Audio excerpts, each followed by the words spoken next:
धनपुर नाम का एक गांव था। उस गांव में एक ही नाम चलता था, पुष्पा। पुष्पा बहुत बेरहम आदमी था। जिसके घर नई गाड़ी आती या जिसके पास पैसे आते वह रात में उसके घर पहुंच जाता। वह दरवाजा खटखटाता और कहता, जो भी कमाया है निकाल दे वरना अच्छा नहीं होगा। गाँव वाले डर के मारे चुपचाप पैसे दे देते। जो मना करता उसे बहुत बुरी तरह पीटा जाता। इसी डर से पूरे गाँव में कोई उसके खिलाफ आवाज नहीं उठाता था। पुलिस भी उससे पंगा लेने से डरती थी। धनपुर से थोड़ा दूर शिवगढ़ नाम का शहर था। वहाँ रहता था एक खतरनाक आदमी, रॉकी। रॉकी बहुत बड़ा गुंडा था। वह काम करता था एक बड़े डॉन के लिए, एस के साबिर उसे बहुत पैसा देता था, महंगी गाड़ियां देता था और हथियार देता था। रॉकी बिना सवाल पूछे हर काम करता था। एक दिन एस के साबिर ने उसे बुलाया। टेबल पर बंदूक रखते हुए बोला, पास के गांव में एक आदमी है, उसे 5 लाख लाने हैं। अगर वह ना दे तो काम खत्म कर देना। रॉकी ने कुछ नहीं पूछा। वह अपनी चमचमाती गाड़ी में बैठा और उस आदमी के घर पहुंच गया। दरवाजे पर खड़े होकर बोला, 5 लाख अभी दे दे। वह आदमी डर गया, हाथ जोड़कर बोला, भाई अभी पैसे नहीं है, मुझे 10 दिन दे दो। लेकिन रॉकी का दिल सख्त था। उसने उसकी एक नहीं सुनी। गुस्से में उसने उसे गोली मार दी। काम खत्म करके वह वापस अपने बॉस के पास गया। पैसे नहीं थे, मैंने उसे खत्म कर दिया। एस के साबिर खुश होकर हंसा, तू मेरा असली शेर है। दोनों हंसने लगे। लेकिन उसी रात कुछ ऐसा हुआ जिसने रॉकी को अंदर से हिला दिया। वह अपनी माँ से मिलने घर गया। उसने दरवाजा खटखटाया। दरवाजा खुला लेकिन उसकी माँ ने उसे अंदर नहीं आने दिया। गुस्से में बोली, मुझे तेरे जैसे बेटे की जरूरत नहीं, तू लोगों को दुख देता है, जा यहाँ से। रॉकी चुप खड़ा रहा। पहली बार उसकी आंखों में आंसू आ गए। वह धीरे से वहाँ से चला गया। एक सुनसान जगह गाड़ी रोक कर बैठ गया। उसने खुद से कहा, मैं क्या बन गया हूँ, लोग मुझसे डरते हैं, मेरी माँ भी मुझसे नफरत करती है, अब बहुत हो गया, आज से मैं गलत काम नहीं करूंगा। उसने फैसला कर लिया, अब वह एक सीधा साधा इंसान बनेगा। अगले दिन वह साधारण कपड़े पहनकर धनपुर गांव पहुंचा। उसे नहीं पता था कि यही गांव पुष्पा का इलाका है। गांव में पहुंचते ही उसने देखा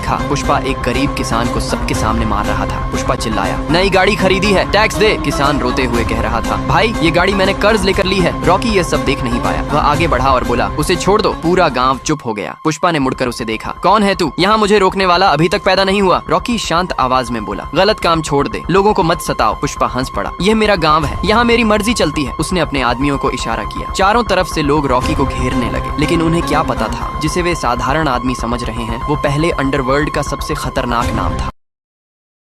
2 साल बीत गए। पुष्पा का आतंक दिन ब दिन बढ़ता ही गया। लोग उसके नाम से कांपने लगे। लेकिन किस्मत की चाल कुछ और ही थी। इसी दौरान एंट्री होती है राई स्टार और उसके साथ उसके बड़े भाई ज्ञान भाई की। दोनों पास के एक छोटे से गांव में आकर रहने लगे। ज्ञान भाई एक साधारण और सीधा साधा इंसान थे। उनका मानना था जो भी गुंडा बना उसका अंजाम मौत ही है। इसीलिए वह राई स्टार को हमेशा सही रास्ते पर रखना चाहते थे। और दोनों भाइयों को क्या पता कि जिस जगह उन्होंने पनाह ली है वहाँ पहले से ही पुष्पा का साम्राज्य चल रहा है। एक दिन ज्ञान भाई राई स्टार से बोले, राय मैं पास के गांव में कुछ काम से जा रहा हूँ। राई स्टार बोला, चलो ना भाई, मैं भी साथ चलता हूँ। ज्ञान भाई मुस्कुराए, नहीं तू यहीं रह, मैं जल्दी लौट आऊंगा। इतना कहकर ज्ञान भाई गाड़ी लेकर निकल पड़े। लेकिन किस्मत उन्हें मौत की ओर खींच रही थी। रास्ते में पुष्पा के गुंडों ने उनकी महंगी कार देखी और रास्ता रोक लिया। एक गुंडा बोला, ओए रोक, तेरे पास इतनी महंगी गाड़ी कहाँ से आई? ज्ञान भाई ने शांत स्वर में जवाब दिया, मेहनत से कमाई है। गुंडा गुर्राया, हमारे बॉस की परमिशन ली है कि नहीं? ज्ञान भाई बोले, गाड़ी चलाने के लिए किसी की इजाजत नहीं लेनी पड़ती। तुम्हारा बॉस होता कौन है? गुंडे का खून खौल गया। उसने तलवार निकाली और वार कर दिया। ज्ञान भाई का हाथ कटकर गिर पड़ा। चीखते हुए उन्हें गाड़ी में फेंक कर सीधे पुष्पा के दरबार में ले जाया गया। पुष्पा हंसते हुए बोला, अरे ये अधमरा मेरे पास क्यों लाए हो? गुंडा बोला, बॉस बहुत अकड़ दिखा रहा था इसलिए हाथ काट दिया। गलत किया क्या? पुष्पा ठाका मारते हुए बोला, हाथ नहीं काटते, ऐसे लोगों की गर्दन काटी जाती है। और अगले ही पल ज्ञान भाई की गर्दन धड़ से अलग कर दी गई। ज्ञान भाई की लाश जमीन पर गिरते ही आसमान गूंज उठा। पुष्पा, मेरा छोटा भाई तुझे छोड़ेगा नहीं। गुंडे हंस पड़े। पुष्पा को मारने वाला पैदा ही नहीं हुआ। उधर घर पर राई स्टार बेसब्री से भाई का इंतजार कर रहा था। देर होने पर वह बाहर निकला तो सड़क पर भीड़ देखी। जब उसने पास जाकर देखा, उसकी आंखें फटी की फटी रह गईं। जमीन पर उसके भाई का खून बह रहा था। राई स्टार की आंखों से आंसू झड़ने लगे पर उसके होंठ बंद थे। उसने ज्ञान भाई का अंतिम संस्कार किया और राख के सामने खड़े होकर कसम खाई, भाई तेरी मौत का बदला मैं जरूर लूंगा, ये वादा है तुझसे। राई स्टार अब वही मासूम लड़का नहीं रहा था। भाई की मौत ने उसकी आंखों में आंसू नहीं आग भर दी थी। गाँव की गलियों में उसकी चाल अब डर पैदा करती थी। हर कदम पर एक ही आवाज गूंजती थी, पुष्पा भाई तेरा अंत करीब है। रस्टार ने ज्ञान भाई की राख माथे पर लगाई और उसी रात गांव के पुराने तहखाने में गया। वहां उसने एक रहस्यमय लकड़ी के बक्से पर एक मशीन गन उठाई जिसे कभी किसी ने छुआ भी नहीं था। राई स्टार ने हथियार उठाते हुए कहा, भाई अब खून का बदला खून से होगा। उधर पुष्पा भाई को खबर मिल चुकी थी लेकिन इस बार वह खुद नहीं निकला। उसने अपने सबसे खतरनाक 50 गुंडों को भेजा और कहा, उस लड़के को जिंदा मत छोड़ना, मैं उसका खून देखना चाहता हूँ। रात का सन्नाटा टूटा जब 50 बड़े गुड़े गांव की ओर बढ़ी। चारों तरफ धूल, इंजन की गड़गड़ाहट और खून की प्यास से भरे चेहरे। गांव वाले अपने घरों में छुप गए। कोई राइस्टार के साथ खड़ा होने की हिम्मत नहीं कर सका। वह बिल्कुल अकेला था, लेकिन राइस्टार के चेहरे पर डर नहीं आग थी। वह गांव की सीमा पर खड़ा हो गया। अंधेरे में मशीन गन चमक रही थी और फिर शुरू हुई मौत की बरसात। गोलियों की गड़गड़ाहट ने आसमान को हिला दिया। एक एक कर पुष्पा भाई के गुंडे गिरने लगे। चारों तरफ चीखें, धुआं और बारूद की गंध फैल गई। 50 में से आधे वहीं ढेर हो गए, बाकी जान बचाकर भागने लगे। कोई भी राइस्टार की आंखों की आग और हथियार की बरसात झेल नहीं पाया। गांव के बुजुर्गों ने खिड़की से झांकते हुए देखा और कहा, यह लड़का अब इंसान नहीं रहा, यह कहर है। राइस्टार ने मशीन गन को जमीन पर टिकाते हुए आसमान की ओर देखा और बोला, पुष्पा भाई, यह तो बस शुरुआत है, असली अंत तेरा होगा। अगर आप चाहते हो कि अगले पार्ट में राइस्टार का आमना सामना सीधे पुष्पा भाई से हो तो इस वीडियो पर 10,000 लाइक ठोक दो।